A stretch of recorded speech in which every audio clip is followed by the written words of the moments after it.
PVP one of the most important चीज है Minecraft में, जो कि सभी को आनी ही चाहिए भाई। फिर चाहे वो ज़ॉम्बी को मारने के लिए आए, चाहे अपने दोस्त को मारने के लिए। तो आज मैं भी मेरे एक दोस्त के साथ पीवीपी कंपटीशन करने वाला हूँ, पर इसमें एक चीज डिफरेंट होने वाली है। हमें मिलेगी 30 मिनट प्रोग्रेस करने के लिए, और उस 30 मिनट में हमारी जितनी प्रोग्रेस हो जाती है हमको उतनी प्रोग्रेस में ही पीवीपी करनी होगी। तो यार अभी ना हम लोग आगे डायरेक्ट टू वर्ल्ड में, और हमें मिला एक मैप, एक रिकवरी कंपास और एक सीड, ताकि हम लोग एकदम अच्छे से सर्वाइव कर पाए और एक दूसरे की लोकेशन का पता लगा पाए। और फिर मैंने एक शीप मार ली और थोड़े बहुत वुड तोड़ लिए और उनके थोड़े बहुत वुड के टूल बना लिए। और वुड के टूल बनाने के बाद मैं आ गया नॉर्मल बायोम में, जो कि मुझे थोड़ा बहुत ढूंढने के बाद मिल गई, ताकि मैं एक अच्छी सी केव ढूंढ पाऊँ और उसमें माइनिंग कर पाऊँ।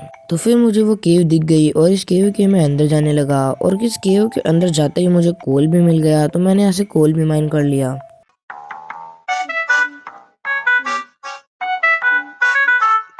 और फिर इस केव में थोड़ा आगे चलने के बाद जो कोल मुझे मिला था, मैंने उसकी कुछ टॉर्चेस बना ली।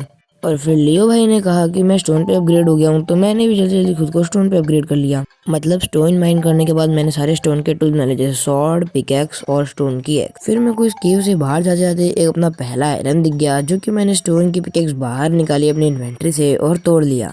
और उसके बाद जब मैंने वो आयरन तोड़ा, तो उसके आयरन तोड़ने के बाद मैंने यहाँ पे आसपास भी देखा, पर यहाँ पे सिर्फ एंडरसाइट मिला। और उसके बाद जब केव से निकलने के बाद जब मैं बाहर निकला, तो भाई वहाँ पे मेरे को वापस से क्रूज बायोम मिल गई थी। और फिर थोड़ा और घूमने के बाद मुझे वापस से नॉर्मल बायोम मिल गई थी, बट मैं उसके अंदर ना जाके आगे की तरफ चलने लगा, जिससे मेरे को एक स्पाइडर मिली। और उससे मार खाने के बाद मैं जल्दी से पानी में कूद गया, ताकि वो मुझे मार ना पाए।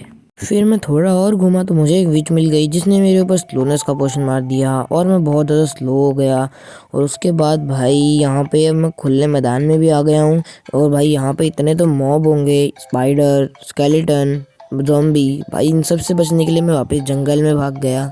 तभी मैं एक कीपर से मर जाता हूँ, और उसके बाद मैं वापस आके वुड तोड़ने लगता हूँ, तो यहाँ पे पीछे से स्पाइडर मुझे मारने लग जाती है, तो मैं इसको भी थोड़ी बहुत हिट कर देता हूँ। बट उसके बाद वही है, बच तो पाया नहीं। इस वजह से मैं जल्दी से वहाँ से भाग लेता हूँ, क्योंकि इसका साथी ज़ॉम्बी भी आ गया था मुझे मारने के लिए। और भाई फिर मैं वहाँ से फुल स्पीड में भाग गया, क्योंकि मुझे पता था कि मेरा 1.5 हार्ट है और ज़ॉम्बी और स्पाइडर को मैं दोनों एक साथ नहीं मार पाऊंगा। तभी मेरे को यहाँ पे चिकन दिख जाती है, तो मैं उसको मारना चालू कर देता हूँ। कम से कम चिकन को तो मार ही सकता हूँ, क्योंकि वो मुझे नहीं मारती। और उस स्पाइडर ने आके धोखेबाजी कर दी, मेरे को पीछे से मार दिया, तब मैं दूसरे चिकन को मार रहा था। और अपने भाई ज़ॉम्बी को भी अपने साथ ही लेके आई थी, लेकिन लकीली इस बार मेरे को मेरा सामान मिल जाता है, क्योंकि इस बार मैं बहुत ही पास में भी मरा था। और सुबह हो जाती है, इस वजह से मेरे को स्पाइडर भी नहीं मारती है। और फिर मैं अपना सारा सामान कलेक्ट करके इस चिकन को भी मार देता हूँ। और उसके बाद मुझे एक चीज़ तो समझ आ जाती है कि इस वर्ल्ड में अगर हमको 1 घंटा में सर्वाइव करना है और उसके बाद पीवीपी भी करनी है, तो यहाँ पे बहुत सारी चीज़ें का ध्यान रखना होगा, और उसमें सबसे मेन है फूड। तभी मुझे इस केव में एक आयरन मिल जाता है, जो कि मैं फटाफट से तोड़ लेता हूँ और यहाँ से बाहर चला जाता हूँ, क्योंकि नीचे की साइड में पानी था, लेकिन फिर भी मैं जाकर चेक कर लेता हूँ। उसके बाद मैं वहाँ से निकल के दूसरी केव में आ जाता हूँ, जहाँ पे मुझे एक क्रीपर दिख जाता है। तो मैंने सोचा कि चलो इसको फोड़ ही लेते हैं। तो फिर मैं इसको सबसे पहले बाहर निकालता हूँ, इसको फूटने का इंतजार करता हूँ। सबसे पहले तो मैं इसे मारने की कोशिश करता हूँ, बट ये फट ही जाता है। उसके बाद जब मैं अपने केव में वापस जाता हूँ, इसी केव के अंदर, तो मुझे यहाँ पे कोल मिल जाता है, तो मैं कोल को ही तोड़ लेता हूँ, क्योंकि भाई जो भी मिल रहा है उठा लो भाई। तो फिर मैं उस केव से बाहर निकल जाता हूँ, और बाहर निकलते ही मुझे मिल जाते हैं दो स्केलेटन, क्योंकि मेरे को एरो भी मारने की कोशिश कर रहे थे। तो मैं वहां से निकल जाता हूँ बिना उनको छेड़े, क्योंकि मुझे पता है कि स्केलेटन उनको बहुत ज्यादा अनॉय करते हैं। और स्पेशली तब हमारे पास कोई आयरन का आर्मर नहीं होता और कोई भी चीज का आर्मर नहीं होता। और उसके बाद मैंने यहाँ पे फर्नेस प्लेस किया और नीचे को रख के ऊपर अपना फूड रख लिया, ताकि वो अच्छे से कुक हो जाए। इससे हमारे हंगर बार भी बहुत ज्यादा बढ़ते हैं और हमको फूड पॉइजनिंग का इफेक्ट भी नहीं आता। और फिर मैं यहीं आसपास निकल जाता हूँ और भी ज्यादा फूड ढूंढने की तलाश में। देन यहाँ पे हो जाती है रात, तो मैं नीचे आ जाता हूँ और यहाँ पे चारों तरफ से थोड़ी थोड़ी माइनिंग कर लेता हूँ। फिर मैं यहाँ पे माइनिंग करना स्टॉप कर देता हूँ, क्योंकि मुझे पता था कि यहाँ पे कुछ भी मिलने नहीं वाला है। फिर मैं ऊपर बिल्ड करके ऊपर वाला ब्लॉक तोड़ता हूँ, चेक करने के लिए कि रात है या फिर सुबह हो चुकी है। फिर मुझे पता चलता है कि रात हो जाती है, फिर मैं उसको ऊपर से बंद कर देता हूँ और वापस से नीचे आ जाता हूँ। फिर मैं बाहर निकल जाता हूँ रात को ही फूड की तलाश में। इतनी देर में मेरे को जब लियो भाई का पुराना सामान मिल जाता है, जब लियो भाई मरते हैं उससे पहले का सामान, तो ये चीज तो कंफर्म हो जाती है कि लियो भाई हमारे पास में ही थे, पर अफसोस अब नहीं रहे हमारे पास। और मजे की बात तो ये है कि हमें एक आयरन में मिल चुका है। और उसके बाद मैं वापस चल जाता हूँ अपने बेस पे। इतनी देर में लियो भाई बोलते हैं कि मेरे को बहुत सारे आयरन मिल गए हैं, जिसके साथ साथ मुझे एक विलेज में मिल गया है। तो फिर मैंने सोचा कि मैं चलता हूँ, लेकिन भाई रात हो रही थी, तो मैं ज्यादा दूर जाने की कोशिश तो नहीं कर रहा था, क्योंकि भाई फट रही थी यार। लेकिन फिर मैंने थोड़ी बहुत हिम्मत करी और अपना सारा सामान उठा के मैं निकल गया तलाश में आयरन की। और फिर ना यहाँ पे यार सुबह भी होना चालू हो गई थी, जो कि मेरे पास बढ़िया बात थी। फिर मैंने इन्वेंट्री से अपना बेड निकाला और अपनी मेन इन्वेंट्री में ले लिया, ताकि अगर मैं मरने वाला हूँ तो जल्दी से रिस्पॉन पॉइंट सेट कर दूँ। फिर मुझे यार एक ग्रेवल का पहाड़ दिखा, जिसके ऊपर चढ़ा मैं, और मेरे को यहाँ पे फीलिंग आ रही थी कि यहाँ पे आयरन जरूर मिलेगा। मेरे दिल के अंदर से भावना आ रही थी कि यहाँ आयरन जरूर मिलेगा भाई, और ऐसा ही हुआ। मेरे को सामने मेरा पहला आयरन दिख गया, जो कि मैं चला गया तोड़ने, और फिर मैंने इसको तोड़ लिया। ऊपर से ग्रेवल गिर रहे थे, तो मैंने सोचा कि मैं टॉर्च वाली टेक्निक का इस्तेमाल करता हूँ और तोड़ती टॉर्च लगा देता हूँ, पर हूँ तो मैं नूबी, और ये चीज़ मुझसे हो नहीं रही थी। फिर मैंने मेरा देसी जुगाड़ लगाया और डर्ट का एक थोड़ा सेटलमेंट करके मैंने नीचे वाले सारे ग्रेवल तोड़े, और उसके बाद जो अंदर आयरन था उसे भी तोड़ लिया। अब मेरे पास अच्छे खासे आयरन थे, मतलब 7-8 आयरन तो थे ही, जिसमें मैं स्टोन की एक्स, पिकेक्स और स्वॉर्ड तो बना ही सकता हूँ।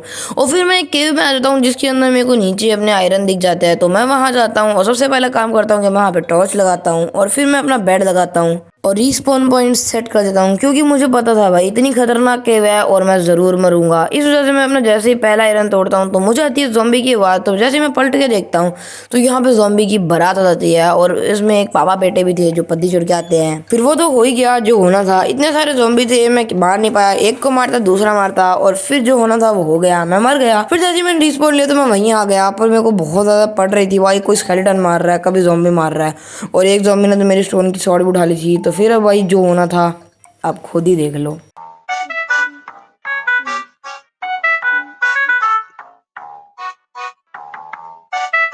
फिर वहां पे एक क्रीपर फूट जाता है, जिससे सब ज़ॉम्बी मर जाता है और मेरा कुछ सामान भी डिस्ट्रॉय हो जाता है। फिर वहां पे साइड में एक और क्रीपर आता है, लेकिन वो फटता है, और लेकिन पानी की वजह से सारा का सारा सामान बच जाता है। उसके बाद मैं मेरा सारा का सारा सामान वहां से उठा लेता हूँ, और जो वहां पे आयरन था मैं उससे भी बड़े आराम से तोड़ लेता हूँ। और अब ना मुझे इस केव में बहुत सारी जगह आयरन दिख गया था, तो मैंने सोचा कि यहाँ पे आयरन तोड़ता हूँ और यहाँ पे ही सारा कुछ ग्राइंड व्राइंड करता हुआ सर्वाइव कर लेता हूँ 1 घंटा। जितना भी आयरन आता है मैं उसको स्मेल्टिंग के लिए लगा देता हूँ, और मेरा कोल पता नहीं कहाँ गिरा लड़ाई में, तो मैं अपना ओक प्लैंक्स यूज करता हूँ एज अ फ्यूल। फिर वहाँ पे 2 स्केलेटन आ जाते हैं, तो उनके से भी पंगे हो गए थे भाई, क्योंकि भाई अब ऐसा स्टेटमेंट बनाना पड़ता है, क्योंकि मेरे पास अभी आयरन का आर्मर नहीं है, और फिर भी पता नहीं वो कहाँ से एक स्केलेटन अंदर घुस जाता है। तो मैं उसको स्टोन की एक्स से तो मार देता हूँ, और दूसरे स्केलेटन को भारी रखता हूँ, लेकिन वो पानी से बह जाता है। पानी अपने लिए एक अल्टीमेट डिफेंस की तरह वर्क कर रहा है, जो कि बहुत ही बढ़िया बात है भाई। फिर मैं अपने सारे के सारे आयरन के टूल में डालता हूँ, पिकैक्स, सॉर्ड और अपनी आयरन की एक्स। उसके बाद मैं पिकैक्स से वो सारा का सारा गोल्ड तोड़ लेता हूँ, और अब हमारे पास कुछ 12 मिनट ही पड़े थे, जो करना है इसमें ही करना है। और भाई अपना आयरन का आर्मर भी बहुत जल्दी बनाना है, तो यहाँ पे बहुत सारे आयरन है, मेरे को पता है अपना आयरन का आर्मर तो बहुत आराम से बन जाएगा। फिर मैंने अपना आयरन का आर्मर भी बना लिया, और मैं एकदम रेडी हूँ पीपी करने के लिए, बट शिंचो ब्रो शायद नहीं है। फिर जब मैं सो के उठता हूँ तो शिंचो ब्रो हाई प्लेस से गिर जाते हैं, और वो एक बार नहीं होता, बार बार होता है, बट हम को लोग कुछ नहीं कर सकते। सिर्फ 5 मिनट पड़ी थी और मैं केव से आ जाता हूँ बाहर, और फिर मैं शिंचो ब्रो को भी अपने पास बुला लेता हूँ, और ये टाइम है पीपी का। Let's go.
पर भाई फिर तुम्हारे भाई ने लगाया दिमाग और एक्स से शील्ड को हटा के और तुरंत लियो भाई पे हमला कर दिया, और लियो भाई को सरासर ये नहीं पता था कि एक्स से शील्ड हट जाती है, और फिर मैं पीएपी जीत गया।